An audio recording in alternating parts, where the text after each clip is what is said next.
Hoy miércoles 27 de abril de 2016 damos inicio al enlace radial con el alcalde de Guayaquil, abogado Jaime Nebot. Aquí le damos más cordial buenos días y bienvenido, señor alcalde. Muchas gracias, muy cordial buenos días también a todos los que me escuchan el día de hoy en el país y especialmente en la ciudad de Guayaquil. Señor alcalde, a pesar de que usted y otros analistas económicos habían advertido y siguen advirtiendo que elevación de impuestos significa ser procíclico, es decir, aumentar la recesión económica, aumentar el empleo, aumentar pobreza, que a marzo de 2016 se ha elevado.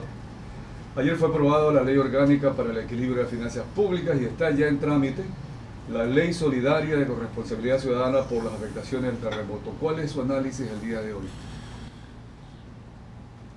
Es grave.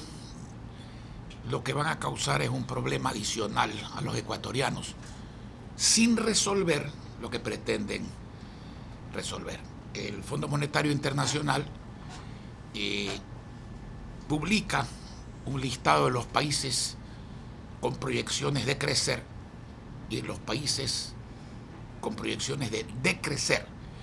Y esa publicación es anterior al terremoto. Y los países que más van a decrecer, que más se van a achicar, a reducir económicamente, con todas las consecuencias que eso tiene para el empleo, para la liquidez, para el funcionamiento normal de una economía, son Venezuela con 8% de crecimiento y Ecuador con 4.5% de crecimiento. Miren, no hay que confundir impuesto con dinero. El gobierno hace bien en buscar dinero para resolver la propia crisis fiscal que es anterior al terremoto y la causada por el terremoto. Pero no tiene que confundir eso con impuestos. Y voy a poner un ejemplo. Cuando un hombre o una mujer está en plenitud de salud, es conveniente que haga ejercicio. No solo que el ejercicio es bueno, es necesario. Pero si usted le hace hacer ejercicio a una persona que está gravemente enferma del corazón, se muere. Y la economía ecuatoriana está gravemente enferma. Y su enfermedad se ha agravado con el terremoto. Entonces, si usted sube los impuestos en un momento en que no hay liquidez, en que no hay inversión, en que no hay trabajo, y que se está vendiendo menos y que se está ganando menos, la subida de los impuestos va a agravar esa situación. Se va a ganar todavía menos, se va a vender todavía menos, y entonces, en vez de sacar más dinero, el fisco va a recaudar menos dinero. No va a cumplir la meta de reconstruir Manaví y Esmeraldas, y va a afectar aún más, con más desempleo, más encarecimiento de la vida, más pobreza, más paralización y más decrecimiento a la población, y especialmente a los pobres. Eso es un contrasentido.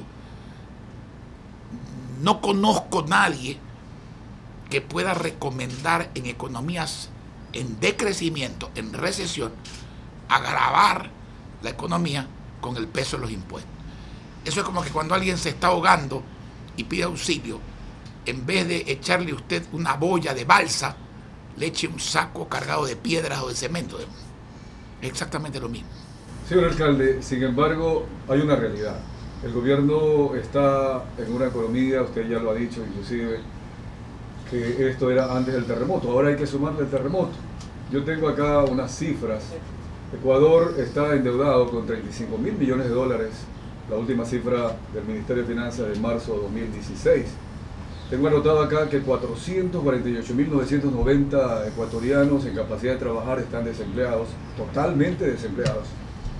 1.348.000 subempleados. La pobreza subió a 25.4% en marzo de 2016 respecto a junio de 2015, que estaba en 22%. Esto es una realidad. ¿Qué salidas hay? Claro, esa es la pregunta correcta. Y a eso agréguele la devastación del terremoto, que va a implicar más dinero. Y entonces la pregunta es, bueno, ¿cómo se consigue el dinero para eso? Y hay que darle respuesta, y la respuesta existe. Número uno, la ley de equilibrio en el fondo produce desequilibrio. Mire usted lo que son las contradicciones. Y la ley de corresponsabilidad, yo le pregunto a usted, ¿dónde está la corresponsabilidad del Estado? ¿Qué sacrificio está haciendo el Estado y el gobierno? Ninguno. Quieren que todo recaiga sobre el pueblo. Entonces, primera cosa, el Estado tiene que ajustarse el cinturón. El Estado tiene que ajustarse el cinturón. El Estado tiene un tamaño sobredimensionado y tiene que reducir gastos. Eso es lo primero. Segundo, y paralelamente, si se hubiera tenido un fondo de contingencias, un fondo de reserva, en vez de eliminarlo como se eliminó, de ahí saldría al menos parte de la plata que se necesita para paliar la crisis pre-terremoto y la crisis post-terremoto, que se suma a la otra. Usted mira, bueno, pero no hay.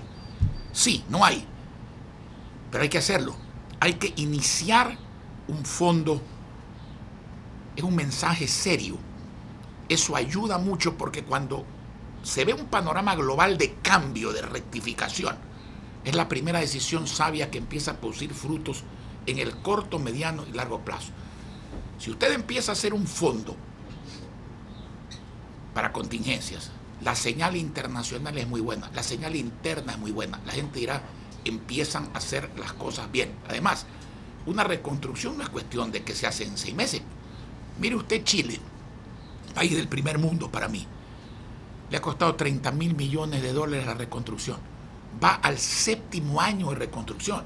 Entonces, usted tiene que tomar medidas no pensando como un iluso de que esto se arregla mañana. No, desgraciadamente no se va a arreglar mañana. Se puede empeorar mañana y pasado mañana si las cosas no se hacen bien. Entonces hay que hacer ese fondo. Tercero, usted tiene que dar señales de cambio respecto a la inversión, seguridad jurídica, confianza, para que venga la inversión. Eso produce empleo y produce crecimiento económico, fortalecimiento de los negocios actuales y nuevos negocios. ¿Y eso qué implica?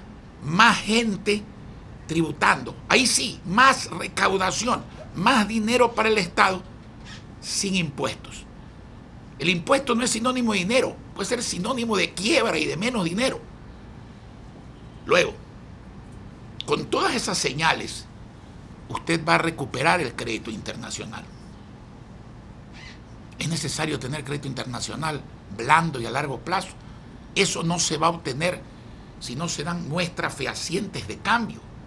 Luego, ¿qué hace una persona natural o jurídica cuando tiene un problema y debe dinero?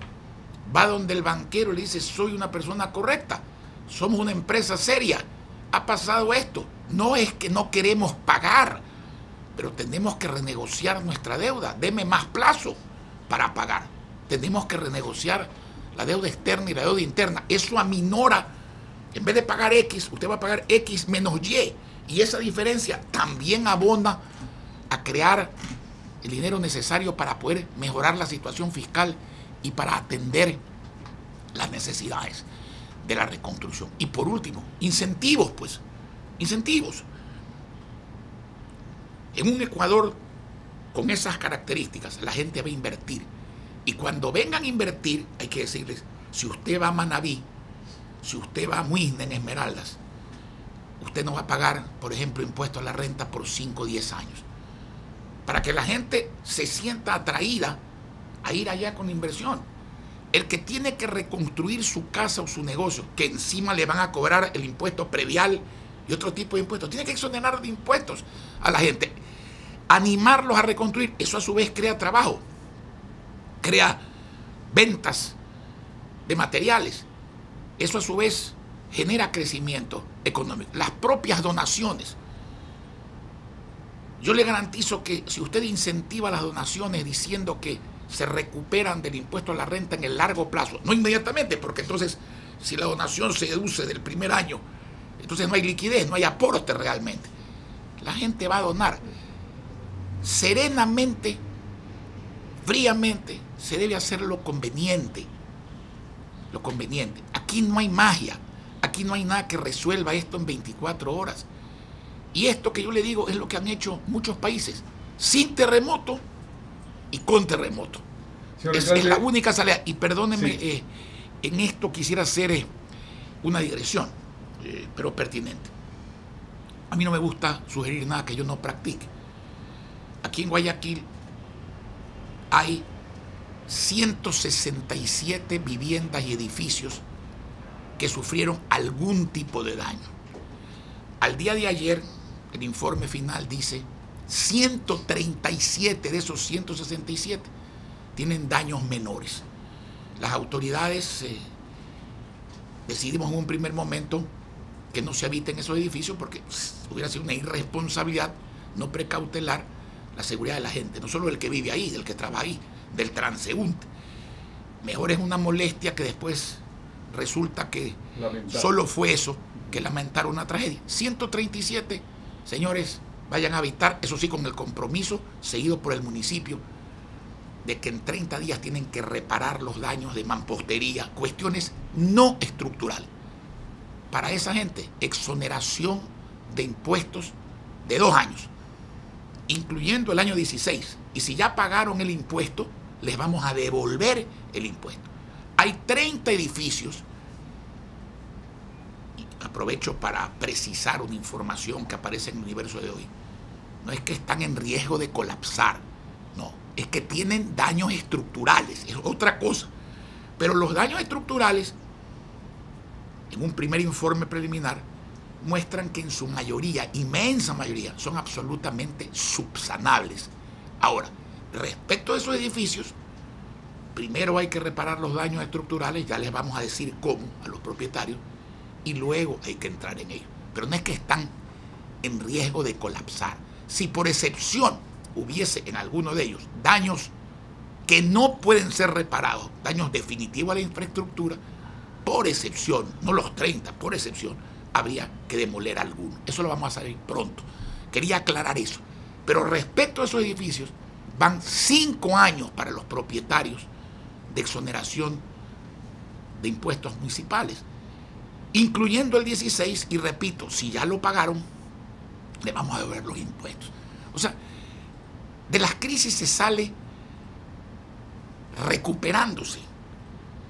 Y la recuperación no es carga de impuestos, es al revés, es incentivos para volver a vivir, volver a invertir, volver a producir, generar riqueza. Y fíjese usted, esa riqueza produce mayor recaudación. Porque si usted no gana nada, ¿qué impuesto a la renta va a recaudar el Estado? Si usted vende menos, usted puede subir el IVA 2%, pero si vende 10% menos, va a recaudar menos que hoy día. Y eso es lo que hay que tomar en cuenta en estas cosas. Señor alcalde, justamente esta última parte, inclusive luego vamos a ampliar algo más sobre el asunto del terremoto, va con la expectativa. La expectativa es un factor económico. Cuando el inversionista ve que... El más grave de los factores económicos. Es importante. Lo psicológico sí, es lo que no se puede controlar. ¿Motiva o desmotiva? Exactamente. ¿Motiva o desmotiva? Las variables económicas con optimismo funcionan de una manera. Pero y las mismas variables con pesimismo funcionan al revés. Tiene usted toda la razón. Pero hay un modelo político, económico de la Revolución Ciudadana. Y quiero referirme a esto, señor alcalde. Ya entrando al terremoto del 16 de abril, el primer desastre de grandes proporciones que Ecuador enfrenta con el marco de la nueva Constitución aprobada en el año 2008. En esta Constitución, el artículo 61, numeral 8, dice que le da la competencia exclusiva al Estado central, es decir, al gobierno, de manejar los desastres naturales, más aún con el refuerzo del decreto de sección número 1001, amparado en el artículo 164. ¿Qué balance le amerita hasta la fecha la acción del gobierno con esta facultad constitucional respecto a esa competencia exclusiva que tiene? Mire, aunque no existiese ese artículo, corresponde al gobierno organizado, que es el pueblo organizado, dirigir las operaciones en la normalidad, no digamos en una guerra, no digamos en un terremoto. La gran interrogante es cuál es su concepto de organizar y de dirigir.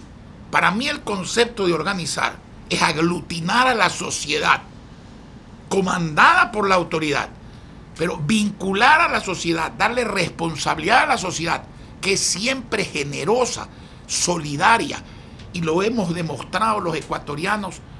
Yo agradezco enormemente al Ecuador entero solidario, muy particularmente a la empresa privada guayaquileña, nacional, al pueblo de Guayaquil, a los voluntarios que están en el centro de convención, más de 1000 personas trabajando 24 horas al día sin cobrar un centavo. Pero el Estado nacional, provincial, local, tiene que organizar. Se ha dicho hace pocas horas antes del terremoto que la sociedad civil es peligrosa para la democracia. Hay que tener cuidado con la sociedad civil. Yo me pregunto, ¿qué hubiera sido de Manabí y de Esmeraldas si la sociedad civil no hubiera reaccionado como ha reaccionado? Fíjese usted cómo la realidad se encarga y veces de manera dolorosa de demostrar que se puede escribir lo que sea, pero que en la práctica el único concepto de organización es el que integra todos los elementos capaces de servir. Esos elementos son los ecuatorianos, en este caso es la sociedad civil, en cualquier caso en el mundo. Y yo creo que la sociedad civil ha probado ser organizada, solidaria, y ha probado que se puede discrepar de un gobierno con frontalidad, pero que no se puede dejar de prestarle la colaboración a ese gobierno frente a una emergencia, porque esa colaboración no es al gobierno, es a los compatriotas que están dolidos y perjudicados por esa situación. Precisamente por eso la sociedad civil, a pesar de la disposición constitucional, y consta, muchas personas fueron directamente a entregar las ayudas a los afectados. Y en la rueda de prensa del día de ayer... Mire, usted no puede prohibir olvidar, porque la gente tiene memoria, pero tampoco puede prohibir ayudar, porque la gente tiene solidaridad. De manera que quien escriba eso está perdiendo el tiempo. Prohibido olvidar, la gente recuerda. Prohibido ayudar, la gente ayuda. La solidaridad puede más que la Constitución, en este caso. Porque quiero recordarle lo que usted ayer dijo, y lo voy a leer, está en boletín de prensa. Recordó que el martes 26 de abril salió con dirección a Chone y Bahía un convoy con 45 tractomulas y camiones para Bahía y Chone, con alimentos, frazadas, medicinas, toldos, entre otras cosas, desde el municipio. Y se informó que este convoy despachado en la madrugada llegó sin novedades a las dos ciudades y se hizo el reparto directo y gratuito sin interferencia de nadie a los damnificados, los damnificados por las autoridades competentes en las ciudades. ¿A qué se debió esta aclaración, señor alcalde? Bueno, primero a informar, segundo a agradecer. No es ni el primero, se han enviado muchos, ni el último gran convoy que va a ir hacia Manabí, y hemos mandado también a Muisne en Esmeralda, que es un lugar muy afectado. Segundo, mucho se ha dicho que están obligando a entregar las donaciones al ejército o en centros de acopio del gobierno. Yo quiero aclarar que nosotros eso no lo hemos hecho, ni nadie nos los ha pedido. Nosotros no hemos tenido ninguna interferencia. Hay que ser caballeroso y decir la verdad. Nosotros hemos dicho al gobierno, ustedes están en Manabí, ustedes saben o deben saber más que nosotros respecto de lo cambiante que es una situación. Hoy día puede ser que la necesidad esté en Calceta, pero mientras llega la caravana, a lo mejor la necesidad está en Chone o en Manta. Ustedes saben los barrios que faltan de atender. Entonces nosotros pedimos la instrucción, denos la ciudad y denos los lugares, pero nuestros camiones que llevan los bienes de los donantes identificados, que quieren saber que esos bienes llegan directamente y gratis al pobre necesitado, los camiones han entregado directamente al pueblo necesitado, ordenada y gratuitamente las donaciones. Y tampoco hemos tenido interferencia. Por eso la aclaración. Usted en una pregunta anterior respondió, ya compartiendo con la ciudadanía, aquellas excepciones que van a haber para recuperar a los guayaquileños que en este momento son afectados. Vamos al tema de las razones de lo que ha pasado. Dice el presidente de la República, Rafael Correa, que atribuye a la pérdida de cientos de vidas humanas a la pésima calidad de construcción. Dijo que por ahorrar unos centavos construyeron trampas mortales, así como de las autoridades que lo permitieron. Muchos edificios se derrumban por mala construcción. Nadie quiere eludir responsabilidades, pero esa responsabilidad es sobre todo de los gobiernos locales. ¿Cuál es su opinión, señor alcalde? Que hay de todo. Hay municipios irresponsables que no controlan la construcción, que no tienen normas suficientes, que no hacen inspecciones finales. Hay, y hay otros que hacemos lo contrario. En el caso de Guayaquil, por ejemplo, yo me reuní ayer y antes de ayer y le pedí a los técnicos internacionales de Perkins y de la OFDA y de una serie de organismos que con coordinación con otros gobiernos trajimos a Guayaquil para estas evaluaciones. Por favor, revisen. Nosotros actualizamos permanentemente nuestras normas de construcción, pero revísenlas. Veamos si podemos incorporar algo más. Voy a contratar no se olvide usted que las ciudades tienen pues edificios que tienen 100 años de construcción. Entonces se revisa eso y se puede hacer un programa de reforzamiento, etcétera, sobre todo los edificios que tienen más circulación y que han sido construidos en épocas donde las normas no eran tan severas. Aunque no era la verdad, en esa época, como no había tanta técnica, la gente exageraba en la protección. O sea, que hay municipios irresponsables, hay. Que hay personas que construyen irresponsablemente, hacen un piso y después tienen algo de plata y hacen otro piso y no le piden permiso a nadie. Bueno, aquí no ocurre eso porque les demolemos el tema, siempre y cuando lo sepamos y lo controlamos con inspectores. Hay sitios donde el culpable también es el ciudadano. Pero, mi amigo, hay que ser sereno, pues. Un terremoto de 7.8 combinado con la duración, porque un terremoto puede ser muy fuerte en la escala, pero durar muy poquito. Es mucho menos grave que un terremoto menos fuerte que dura más. Un terremoto de 7.8 es capaz de derrocar el edificio más nuevo y construido con la mejor técnica si dura lo suficiente para eso. Entonces, saquemos experiencias de las cosas. Y si hay culpables y los quieren investigar, que los investiguen y los sancionen. Pero no vamos a decir porque el terremoto ahora y sus daños es culpa de los municipios. Porque yo me pregunto, ¿y las carreteras que se han dañado, que también, qué sucede? Yo no puedo decir que eso es culpa del que las construyó. Pues puede ser que sea culpa del que las construyó. Puede ser, en algún caso, por irresponsabilidad. Pero hay carreteras bien construidas que desaparecen con un sismo de esa magnitud. No me diga usted que en Japón no hay tecnología de construcción, pues. No me diga usted que en San Francisco y en Los Ángeles no hay tecnología de construcción, pues. Y mire usted la devastación que existe en determinados terremotos. Entonces, como todo en la vida, hay de todo. No se puede ni se debe generalizar y hay que precisar lo que uno dice para poder actuar en función positiva de los ciudadanos. Señor alcalde, dentro de toda esta situación, en este ambiente, en este contexto, paso a la parte política. La Corte Constitucional acaba de fallar a favor del grupo Rafael Contigo Siempre para que se le pregunte al pueblo si se deroga la transitoria que impide al presidente Rafael Correa relanzar su candidatura presidencial. ¿Qué opina al respecto? Yo diría Ecuador, Manabí, Esmeraldas, estoy contigo siempre. Yo estoy dedicado a eso. No hay más. Nada más. ¿Corre peligro la licencia ambiental para la construcción del puente Guayaquil-San Borondón? El puente lo necesitan 500.000 ciudadanos del Gran Guayaquil. El puente tiene licencia, el puente ha cumplido con todo, el puente va. No como dicen algunos, va porque eso suena a capricho. Va porque es una imperiosa necesidad. Mire usted, ¿en qué cabeza normal entra lo siguiente? En el terreno de San Borondón, el puente va a ocupar un espacio menor a 2 hectáreas, menor a 20.000 metros. En esas 2 hectáreas hay ni siquiera manglar, sino manglillo. Para no dañar eso, y respetuosos de la ecología, hemos hecho un viaducto, o sea, un puente sobre el terreno,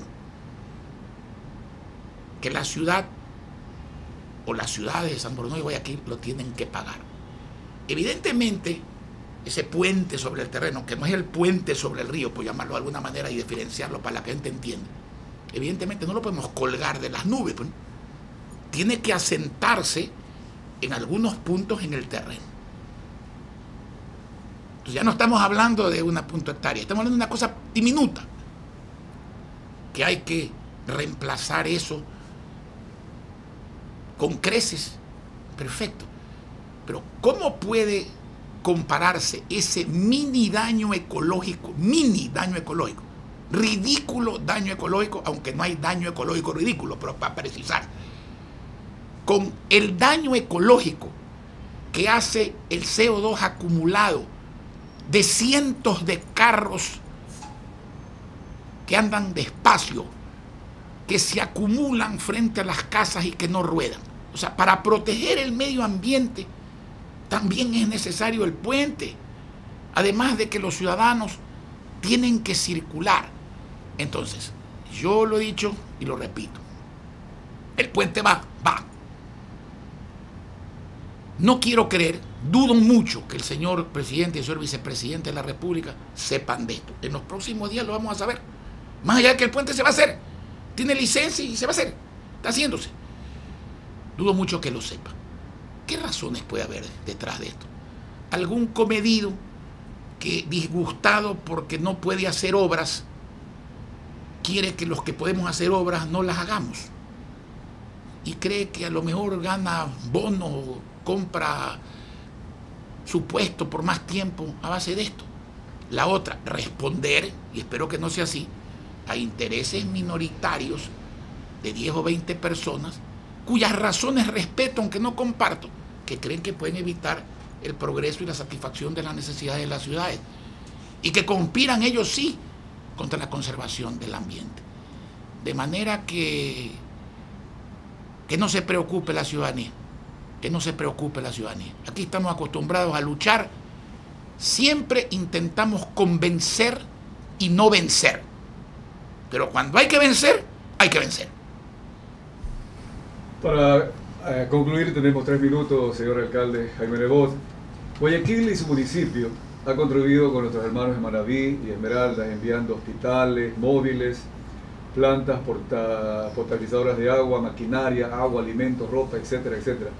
¿Cuál es el plan a futuro de la ayuda a Manabí y Esmeralda? Porque luego viene la etapa de la reconstrucción, etcétera. Primero, seguir siendo solidarios. La solidaridad no es una opción, la solidaridad es una obligación. El municipio lo que ha hecho es organizar, alentar, coordinar, ser digno de la confianza de los ciudadanos, de la empresa privada, de los voluntarios, que es aquellos a quienes hay que agradecer. Hay que seguir siendo solidarios.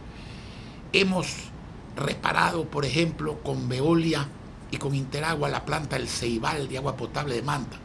Estamos reparando entre MAPAC e Interagua la planta de Chone, sobre todo las redes que no permiten que se distribuya el agua. Se ha entregado con Veolia y con Interagua 5 plantas de agua potable portátiles, una de las cuales está ya instalada en Calceta, otra en Flavio Alfaro, y esperamos destino para las otras 3.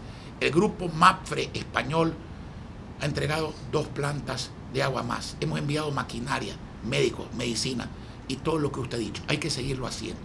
Y ahora estamos pensando, yo lo voy a esbozar, como siempre, organizando las cosas con compañías navieras, con la Cámara de Construcción, con constructores importantes. Voy a presentar un plan que se llama Arquitectura y Construcción Sustentable a base de contenedores. Porque, ¿qué es lo que quiere la gente? Seguridad, urgencia y no ser desarraigados. Y la arquitectura de contenedores, no quiero extenderme en estos momentos, ya lo haremos en una rueda de prensa, es una arquitectura maravillosa. Se puede hacer muchísimas cosas con los contenedores. Es rápido, están construidos, es barato y es seguro por el tipo de materia, son muy sólidos. Claro. De manera que hay que tratar de ayudar. Ojo, no la va a pagar el municipio de Guayaquil, estamos prohibidos por ley nosotros hacer eso. Pero es que no solo con plata se ayuda con ideas, se ayuda con dirección, con organización, con concreción, y se ayuda también con donaciones. Entonces, hay que empezar a enfocarse. Otra vez, alguien dice, ¿y qué hacemos mañana? Bueno, mañana es simplemente otro día. Cuando uno se equivoca y cambia de rumbo, eso se puede hacer en un segundo.